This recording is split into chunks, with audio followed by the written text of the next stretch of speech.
చీలికలకు గురవుతాయి. 8 చీలికల్లో అయ్యా మహాసభ నేను విజ్ఞప్తి చేస్తున్నా. ఇందులో ప్రధాన మహామహా సిద్ధాంతాలు చెప్తున్నటువంటి వాళ్ళే, మహామహా నాయకులైనటువంటి వాళ్ళే, చరిత్రలో విగ్రహాలు ప్రతిష్ఠిస్తున్నటువంటి వాళ్ళే ఇలాంటి పరిస్థితి ఉన్నది. అందుకొరకు వాళ్ళు అమరులైతున్నారు. కానీ చరిత్రలో ఒక వంక కూడా పెట్టుకుంటూ పోతున్నారు. గొప్ప నాయకులే. అందుకని కమ్యూనిస్టు సిద్ధాంతంలో పార్టీ సభ్యుడు అంటే ఏమిటి, నాయకుడు అంటే ఏమిటి, నిర్మాణ బంధాలు ఇవన్నీ ఉన్నాయి. ఇవన్నిటిని మనం తూకా తప్పక పాటిస్తున్నామా? ఈ దేశంలో వర్గ సమాజంలో భారతదేశంలో వర్గం ఉన్నది, మతం ఉన్నది, మహిళా కోణం ఉన్నది, అస్తిత్వాలు ఉన్నాయి. అస్తిత్వాలను కూడా అధిగమించినట్టుగా కమ్యూనిస్ట్ పార్టీ సభ్యత్వం ఉందా? మనం మాట్లాడతాం. డీక్లాసిఫై కావాలంటాం, డీకాస్టిఫై కావాలంటాం, డీ జెండర్ కావాలని అంటాం. ఇవాళ ఇన్ని కుటుంబాలు ఇక్కడికి వచ్చి మనం ప్రయోజనం గురించి మాట్లాడుతున్నాం. సనాతన ధర్మంతో సంబంధం లేకుండా ఏ కుటుంబమైనా ఉన్నదా? హిందుత్వం గురించి బాగా చెప్తున్నాం, ఆర్ఎస్ఎస్ భావజాలం గురించి బాగా చెప్తున్నాం. ఈ ఆర్ఎస్ఎస్ పార్టీ బీజేపీ పార్టీ ఈ దేశానికి ప్రమాదం అంటున్నాం. మౌలికంగా అదే ప్రధానమైనటువంటిది.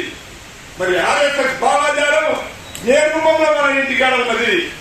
మనువాదాన్ని ఓడించాలి, బ్రాహ్మణీయ వాదాన్ని ఓడించాలి, హిందుత్వాన్ని ఓడించాలంటే వర్గ కుల పీడనకు వ్యతిరేకంగా ఇష్యూ టు ఇష్యూ అన్ని పోరాటాల్లో కూడా పోరాడినప్పుడే హిందుత్వాన్ని ఓడించబడుతుంది. ఇప్పుడు మనందరికీ తెలిసినటువంటి నాయకురాలు సంజయ్ గారు మాట్లాడతారు.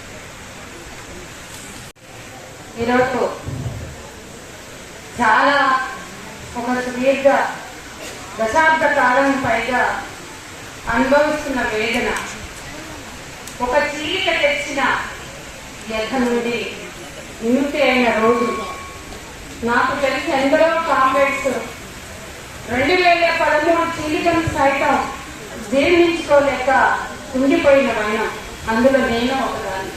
ఎంతో ఆవేదనతో రెండు వైపులా ఎవరూ ఉండలేం కాబట్టి ఏదో ఒక వైపుని ఎంచుకుని ప్రయాణం చేసిన రెండు వైపులా ఉన్న కామ్రేడ్ల మధ్య ఏర్పడిన అగాధం, కామ్రేడ్ల మధ్య వచ్చిన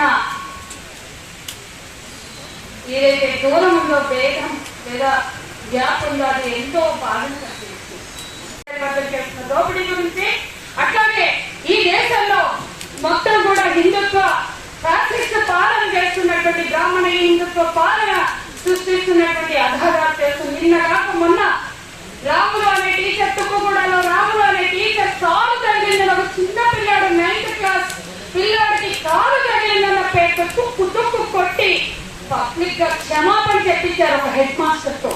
ఎక్కడికి పోతుంది? ఎంత దారుణాలు జరుగుతున్నాయి. ఇవన్నీ చూస్తూ ఆదివాసీల మీద మొత్తం మధ్య భారతంలో, బస్తర్లో, ఛత్తీస్గఢ్ లో, జార్ఖండ్ లో యుద్ధం చేస్తున్నారు. బార్డర్ సెక్యూరిటీ ఫోర్సులు లేదా పారామిలిటరీ దళాలు ఆయా రాష్ట్రాల్లో జరుగుతున్న అనేక ప్రజా వ్యతిరేక నిర్ణయాలకు వ్యతిరేకంగా ప్రజల పోరాటాలతో కలిసి పని చేస్తే మనకి భవిష్యత్తు ఉంటుంది, ఆ భవిష్యత్తు కనిపిస్తుంది అని చెప్తూ వస్తారు.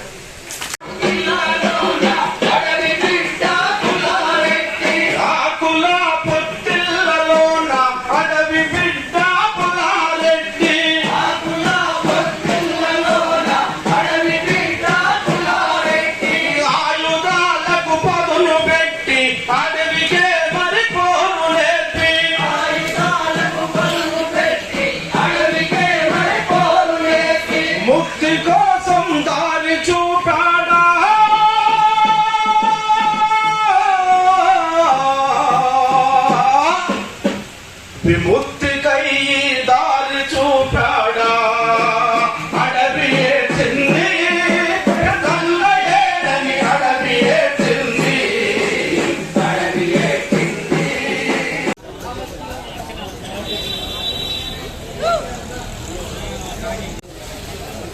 Gracias.